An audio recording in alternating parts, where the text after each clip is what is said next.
ఆ నియోజకవర్గంలో వైన్స్ వ్యాపారులు వణికిపోతున్నారా? లాటరీలో షాపులు దక్కాయి, మనమంతా లక్కీ భాస్కర్స్ అని తెగ మురిసిపోయిన వాళ్లకు ఇప్పుడు తత్వం బోధపడుతోందా? ఎందుకొచ్చిన వ్యాపారం రా నాయనా ఇదంటూ ఎవరో ఒకరికి ఇచ్చేసి సైలెంట్గా సైడ్ అయిపోదామని డిసైడ్ అయ్యారా? మద్యం వ్యాపారుల ఫ్రస్ట్రేషన్కు రీజన్ ఏంటి? వాళ్ల లాభాలను అంతలా దోచేస్తోంది ఎవరు?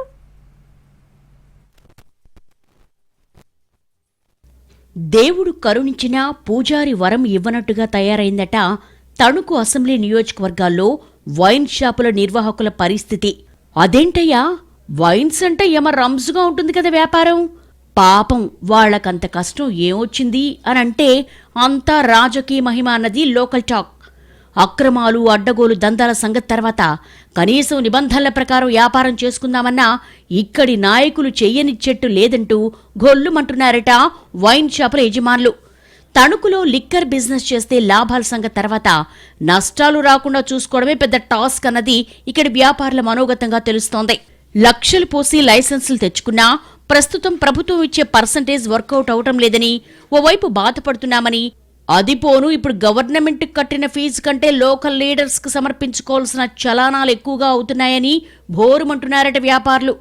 లాటరీకి ముందు వ్యాపారం చేసేందుకు ఉత్సాహం చూపించిన నిర్వాహకులు వైన్ షాపులు దక్కిన తర్వాత మాత్రం మత్తెక్కకుండానే గుడ్లు తేలేస్తున్నట్టుగా చెప్పుకుంటున్నారు.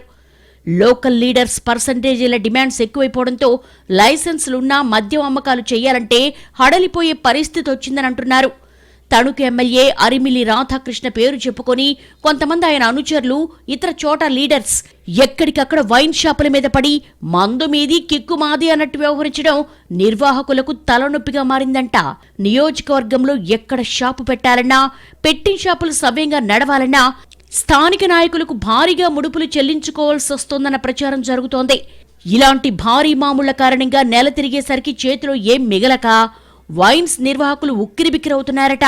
జిల్లా వ్యాప్తంగా వైన్ షాపులు దక్కించుకునేందుకు సిండికేట్గా ఏర్పడిన కొందరు 300కు పైగా అప్లికేషన్లు దాఖలు చేశారట. తీరా లాటరీ తీశాక సిండికేట్ మెంబర్లకు 10 లోపే షాపులు దక్కడంతో వాళ్లంతా కలిసి రాజకీయ అండతో షాపులు దక్కించుకున్న వాళ్ళని దోచేయడమే పనిగా పెట్టుకున్నట్టుగా చెప్పేసుకుంటున్నారు. ఇదిలా ఉంటే బార్ ఓనర్స్గా చెప్పుకునే మరికొంతమంది తమ ప్రాంతాల్లో వైన్ షాప్ లేకుండా చూసుకునే ప్రయత్నం చేయడంతో సమస్య మరింత పెరిగిందని అంటున్నారు. తణుకు టౌన్లోని ఓ ప్రాంతంలో 20 ఏళ్లుగా నడుస్తున్న వైన్ షాపును అక్కడే కొనసాగించాలంటే అడిగినంత ఇవ్వాల్సిందేనని, లేదా లైసెన్స్ తమకు అప్పచెప్పాలంటూ సదరు షాపు యజమానికి హుకుం జారీ చేసిందంట ఎమ్మెల్యే అనుచర వర్గంగా చెప్పుకునే గ్యాంగ్. ఎమ్మెల్యేకు అనుచరుడిగా చెప్పుకుంటున్న వ్యక్తికి సంబంధించిన భారీ బిజినెస్ బావుండాలన్న ఉద్దేశంతోనే కొంతమందికి ఎక్సైజ్ అధికారులు సైతం సహకరిస్తున్నారు అన్న ఆరోపణలున్నాయి. ఈ పరిస్థితుల్లో త్వరలోనే సిండికేట్ సభ్యులంతా కలిసి మద్యం రేట్లు పెంచేసి అమ్మాలన్న ఆలోచనలో ఉన్నట్టుగా సమాచారం. వైన్ షాపుల వ్యవహారాలతో తనకెలాంటి సంబంధం లేదని గతంలోనే ఎమ్మెల్యే చెప్పుకొచ్చినా ఆయన అనుచర వర్గం మాత్రం మాట వినడం లేదని తెలుస్తోంది. మొదట్లో పావలా వాటా ఇవ్వాలంటూ పట్టుబట్టిన నేతలు ఇప్పుడు షాపుకి ఇంతని ఇవ్వాలంటూ డిమాండ్ చేయడం మరింత వివాదంగా మారుతోంది. ఎమ్మెల్యే అనుచర వర్గంగా చెప్పుకుంటున్న సిండికేట్ మెంబర్స్ షాపుల నుంచి వసూలు చేసిన మొత్తంలో కొంత ఎక్సైజ్ అధికారులకు, మరికొంత తమ జేబులోకి వేసుకుంటున్నారా, లేక లోకల్ పాలిటిక్స్ కోసం వాడుతున్నారా అంటూ చర్చించేసుకుంటున్నారట వైన్ షాప్ ఓనర్స్. మొత్తానికి వైన్ షాపుల విషయమై తణుకు నియోజకవర్గంలో జరుగుతున్న ప్రచారం అధికార పార్టీ నేతలకు తలనొప్పిగా మారిందని అంటున్నారు. ఇందులో ఎమ్మెల్యేకు ప్రత్యక్షంగా ప్రమేయం ఉందా లేదా అన్న సంగతి పక్కన పెడితే ఆయన పేరు చెప్పుకుని దండుకునే బ్యాచ్ మాత్రం జోరుగా ఉందట. వాళ్లను గనక కంట్రోల్ చేయకుంటే తిరిగి అది ఎమ్మెల్యేగా చుట్టుకుంటుంది అంటున్నారు ఆయన శ్రేయోభిలాషులు. దీనిపై అరిమిల్లి ఎలాంటి యాక్షన్ తీసుకుంటారో చూడాలి మరి.